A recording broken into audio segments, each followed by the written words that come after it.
ìgbà míì roadside food ó máa ń wà jẹ gan tó yẹ pé iṣu dídí ni o àkàrà ni o potato dídí ni o gbogbo máa ń wà jẹ máa wò pé ó jẹ́ kí n sáré lọ gbábọ́ àbí kí n sọdá síbẹ̀ yẹn kí n ro ní 100 naira kí n ro ní kìnnìkan àmọ́ tí wọ́n bá ní iṣu nílé mo fẹ́ kọ́ ẹ ṣorí bọ́ yẹn ń di níta yẹn náà ráńpẹ́ ni o lè sáré dà kò ṣe nínú yàrá ẹ̀. Alase Nimi iṣu dídí àti ata súẹ́súẹ́ táwọn àfi tó máa ń tà fún yín tó máa buṣu 100 naira 150 pàpàpà wọ́n máa bọ̀ àtàlẹ́ yẹn òun la fẹ́ kọ́ ní èní.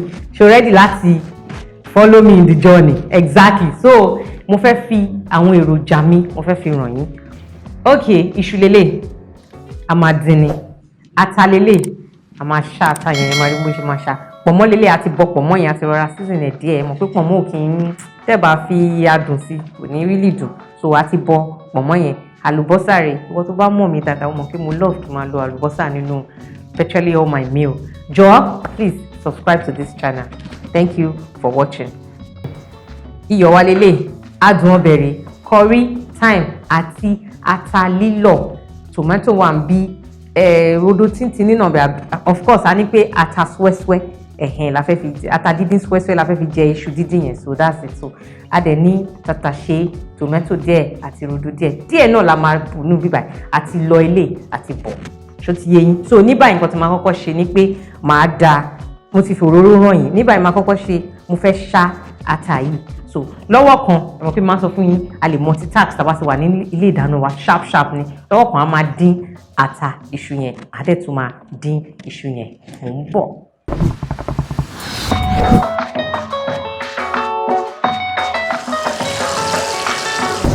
Ní báyìí mo ti sáré lọ ṣe ata mi, mo ti wẹ, mo sọ fún yín pé kò hùn ní kúná tó elé. So ẹ jẹ́ kí n kọ́kọ́ da àwọn ata yẹn káta máa dín lọ ká wá sáré bẹ iṣu ní sharp. So pan mi ti ń gbóná lọ díẹ̀ tẹ́tẹ́rẹ́. Àwa da òróró sí. Òróró yẹn ò gbọdọ̀ pọ̀ jù mẹ́rin kó má lọ máa ṣe mẹ́sẹ̀mẹ́sẹ̀. Kíní yìí ó máa ń wùyàn jẹ gan-an. Ẹ jẹ́ kó òróró yẹn gbóná díẹ̀ ká wá da àlùbọ́sà sí. Òróró yẹn ti gbóná díẹ̀, so àgbọ̀ ṣàrà pẹ̀ fílẹ̀. Ó máa tún oró dáadáa sí. Ẹ wà generous enough kẹfà àlùbọ́sà yín dáadáa sí kó pọ̀. Ó ti yé yín. Àlùbọ́sà mo máa dín lọ. Ní báyìí mo máa ń like kí n fi curry díẹ̀ sí torí òórùn yẹn àti pé kí curry náà kó ti mí sí àlùbọ́sà yẹn dáadáa. Òun náà ní smell tiẹ̀ àti taste tiẹ̀. Gbogbo ẹ̀kọ́ kọ́ marry ara wọn dáadáa òun àti thyme. Ẹ rí pé wọ́n bá ni mo rọra ń fi sí wọ́n tún wọ̀n sí ní gbogbo ẹ̀. Ẹ ti rí wọ́n bá ní. Àwọn iṣu dídín roadside táwọn Igbo máa ń dín yẹn wọn kó máa ń make sense dáadáa. Òun la fẹ́ achieve yẹn àtàtà yẹn. So ẹ fi ní báyìí tẹ bá ń fi ṣẹ́rí combination àlùbọ́sà curry àti thyme máa ń fine aroma yẹn máa gba gbogbo inú kitchen yẹn kan ni. Ẹ fẹ́ kálùbọ́sà yẹn jóná àmọ́ ẹ fẹ́ yẹ kó tu oró dáadáa, so you keep stirring it. Tó ti yé yín báyìí ẹ̀gbọ́n mo ṣe rọra ń rò ó yé yín. Ní báyìí màá wá bu ata. Depending on the quantity of iṣu díndín tẹ fẹ́ dín ló máa determine ata tẹ máa bù. So iṣu tí máa dín ò rí lè pọ̀. So meanwhile ata súẹ́súẹ́ la pè, ata dídí súẹ́súẹ́ màá ra hard díẹ̀ mọ́. Then màá wá gbé èyí tí mo ti chop yìí tí ò ṣe kíní ẹ ṣáà rojú ẹ̀ tí ò kúná dáadáa màá wá tẹ́tírí màá rọra bù díẹ̀ sí. Mo ń yẹra fún omi yẹn ni o. Ẹ lè lo grater, blender mi ni mo lò mo add little water sí so that a lè gbéra a lè tètè blend yẹ tẹ́tírí. So ata yẹn kò ní kúná ó máa tó bá máa jiná ẹ rí pé kò ní jọ pé kúná kò ní jọ pé kò kúná torí ẹ̀ la ṣe mix àtàtà ṣá àti tí ó ti blend dáadáa mọ́. So tí n tẹ́lẹ̀ pa láta súẹ́súẹ́ ni ẹ jẹ́ ká add ata rodo lásán nìkan la chop yìí mọ́ o. Ìwọ tó bá kí ń jata you can actually skip this. Ẹ má máa bu ata púpọ̀ sí so ẹ máa jẹ́ kó rọra máa dín lọ on a very low heat tá máa fi yẹn máa ṣe iṣu wa lọ. So báyìí máa cover báyìí. Awesome.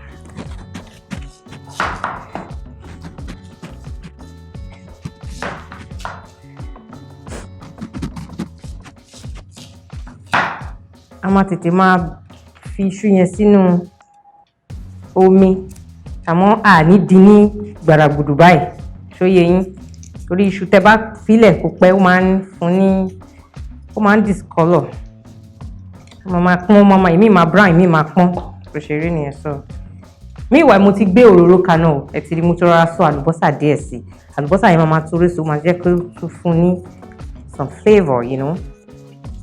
Ẹ̀dùn bá ṣe rọra ń bẹ ṣù yìí ẹ má máa waste iṣu ẹ máa bẹ ṣu dáadáa ẹ má máa waste iṣu ẹni gẹ́gẹ́ bí ọwọ́ yìí mọ̀ ẹ ti rí tẹ bá ti rọra mú díẹ̀ báyìí ó ti ń lọ nìyẹn ó ń lọ sẹ̀rín nìyẹn ẹ dẹ̀ máa rọra torí iṣu máa ń yàn lọ́wọ́ tẹ̀ máa ń yàn lára.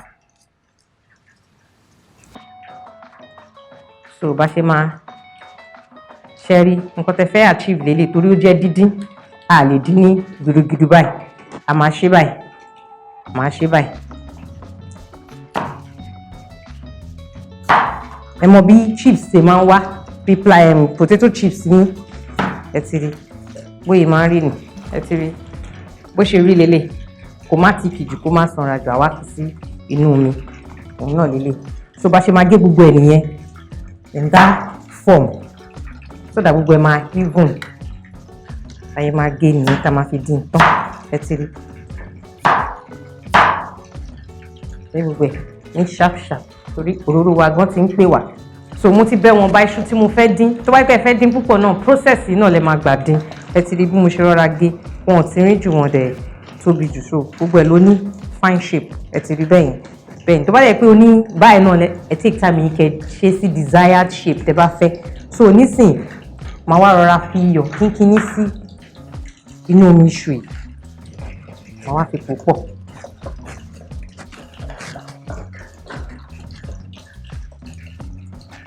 Màá fi pò pọ̀ màá add little sí just little kó má bàa já ẹ ti rí èyí pé mi ò fi adùn ọbẹ̀ sí o ordinary iyọ̀ ni. So nísìnyí òróró wa ti gbóná so ẹ jẹ́ kí n wọ ata wa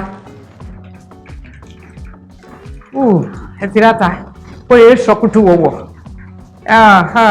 so ẹ ti rí báyìí mo fẹ́ kó dín díẹ̀ sí kí n tó kó pọ̀nmọ́ sí sódà pọ̀nmọ́ yẹn náà á lè fi òró ẹ̀ sí wọ́n ẹ jẹ́ kó dín ẹ ti rí bóyá ń ta ọtúndé tí mo fi cover ni ó máa ń ta gan but if you are in open space pé ẹ lè yẹ̀ ẹ lè sílẹ̀ bóyá ìwà yìí wọ́n máa ta sí kí gbogbo ẹ jẹ́ kó máa rọra dín lọ díẹ̀díẹ̀ tó jẹ́ kí yẹn máa wà ń bẹ̀. Ní báyìí a ti mú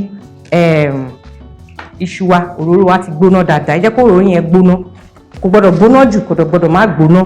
Meanwhile deep frying ní irú iṣu báyìí máa ń need olúwa ṣọ́ mi lọ ẹni tó bá mọ̀ ti mọ̀ bẹ́ẹ̀ pé torí pé ó máa ń ta òróró àti omi ẹ̀yin náà mọ̀ làlá tẹ́tìrí làlá ṣẹ̀yìn tẹ́ bá ti mọ bọ́yẹ òróró yìí ò gbọ́dọ̀ pọ̀ jù torí tó bá wu sókè yẹn ó lè lọ rú paná ó dẹ̀ lè cause hazard so torí ẹ̀ lẹ ṣe rí pé ó rọra wà báyìí so but it's still deep frying it. So space ṣì wà fún pan mi tí space ò bá wà sí pan yìí tí fry pan yín bá lè gbà ní kẹ́ kó sí ní ìwọ̀nba ṣó ti yé yín. So ó dà pé ó ti wà òkè báyìí ẹ jẹ́ kí yẹn rọra máa dín lọ ní díẹ̀díẹ̀. So tó bá ti wá dín díẹ̀ báyìí ẹ̀rí máa wá rọra máa mọ ẹ̀rí nǹkan tí máa ṣe because a fẹ́ jẹ́ kí ìta ẹ̀ kó wà crispy kí inú ẹ̀ kó rọ̀ bí irú exactly the one tẹ́ máa ń rà jẹ ní roadside bó ṣe máa rí nìyẹn. So ẹ jẹ́ kó ṣì fry díẹ̀. Meanwhile màá máa fi yẹn gé our cow skin lọ pọ̀nmọ́ wa ní kékeré la máa gé sí.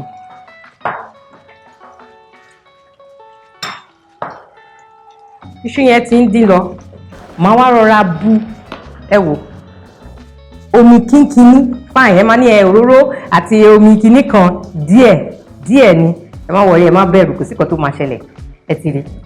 So èyí tẹ́lẹ̀ ń ṣe ní pé wọn kó ti ní omi iyọ̀ ni, èyí tó ń ṣe ní pé ó ń sè ó dẹ̀ tún fry ẹ̀ at the same time. So ẹ má overfry, ẹ má kàn lọ ya gbogbo omi yìí lù o, torí àní ṣe náà dá o, ṣe ti rí bẹ́ẹ̀ yẹn. So wọ̀ntúnwọ̀nsì ni àrọ̀ra bu omi àti ṣe ti rí. Tó bá máa jiná dáadáa kò ní yí bẹ́ẹ̀ yẹn, kò ní kó máa sè á máa cook and fry. So ẹ jẹ́ kí n máa gé pọ̀nmọ́ mi lọ. So mo ti gé pọ̀nmọ́ mi tán báyìí, ẹ jẹ́ ká bẹ ata wa wò.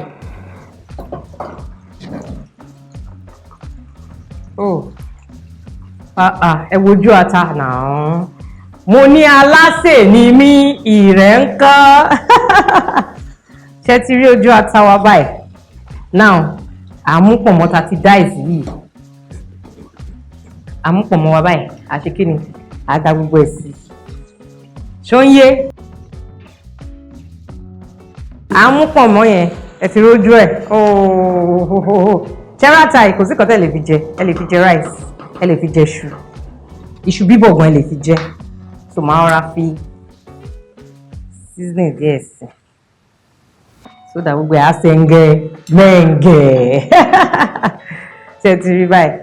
Àti iyọ̀ ní fẹ́rẹ́fẹ́. Máa sọ fún yín pé seasoning máa ń ní òun náà èròjà lára àwọn èròjà ẹ̀ wọ́n máa ń fi iyọ̀ ṣe. So tẹ́ bá ti fi seasoning sí, ẹ rọra máa add little or no salt sí ni. Tó bá dẹ̀ pé iyọ̀ náà lẹ fẹ́ fi dáná all through, ẹ mọ wọ̀ntúnwọ̀nsì ní gbogbo nǹkan tó ti yé yín. So ẹ jẹ́ kí n clear àwọn eléyìí, màá wá wo iṣu wa wò sharp. Báyìí ẹ jẹ́ kí n wo iṣu wa wò. I'm 100% sure pa ẹ ti rí kò tún gbọdọ̀ jóná ju báyẹn lọ àbí kó gbẹ ju báyẹn lọ. So ẹ máa wà á. Ẹ bá ní kitchen towel àbí kitchen paper, ẹ tẹ̀ sí bóyá inú asẹ́ àbí nǹkan so that á lè fa òróró yẹn, but òróró ara iṣu tèmi ò really ṣe kíní, tó máa fi sínú sieve báyìí. A rọra máa iṣu rèé iṣu dídí rèé. Need I tell you that? Tẹ́ bá ti ń dín ata yín o, máa fi yín díẹ̀díẹ̀ o. So ẹ ti rí, kò ní golden brown, kò ní ṣe you know that white crispy, you know. Ẹ ti rí look ẹ̀. So oh my word. Ayé mi tèmi bá mi. Ẹ wo ojú ata yìí. No, ẹ wo. Kò sí kan tẹ́ lè fata yìí jẹun. Ṣé ti rí? Ata ṣwẹ́ṣwẹ́. Alata ṣwẹ́ṣwẹ́. Alase Nimi. Now mo máa wá last batch kìíní.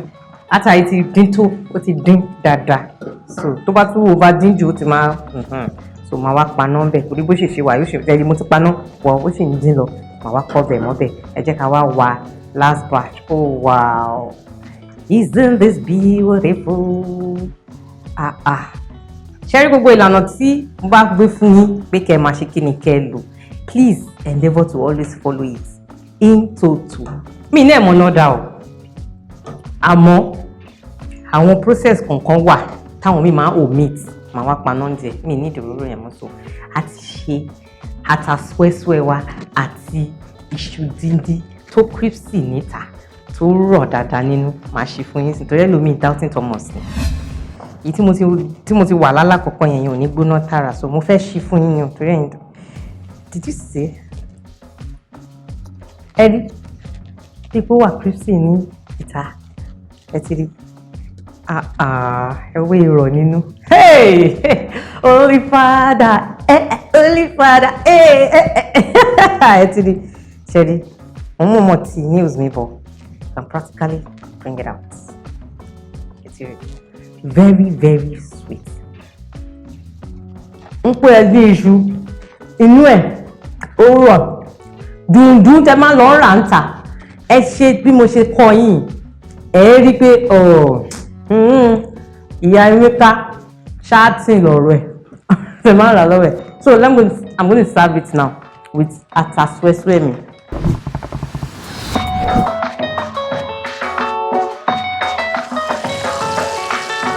Jẹ́rí iṣu yẹn bó ṣe rọra bó ṣe rọra gé inú ẹ̀rọ bàjẹ́ ẹlòmíì máa ń fi I don't know how true that is ẹlòmíì máa ń fi ṣúgà sí iṣu dídín ní ìmọ̀ pa ẹ̀ but tí bá ti fi iyọ̀ sínú omi ẹ̀ tó ti soak díẹ̀ á fa iyọ̀ yẹn mọ́ra á dẹ̀ ṣe kí ni ó kẹ́ fi iyọ̀ pò any which way tó bá sweet yín so now let me give this a try iṣu tí mo gé lẹ́ǹkan yẹn máa kọ́kọ́ fi ṣe ẹ wo ṣú now ẹ wo ṣú now Alase Nimi ló dín èmi mo dín it's my process it's my method ìwọ tó bá kí n jà tàmí ẹ̀kọ́ ta yín pọ̀ jù but I fẹ́ achieve ìyá Emeka frying stew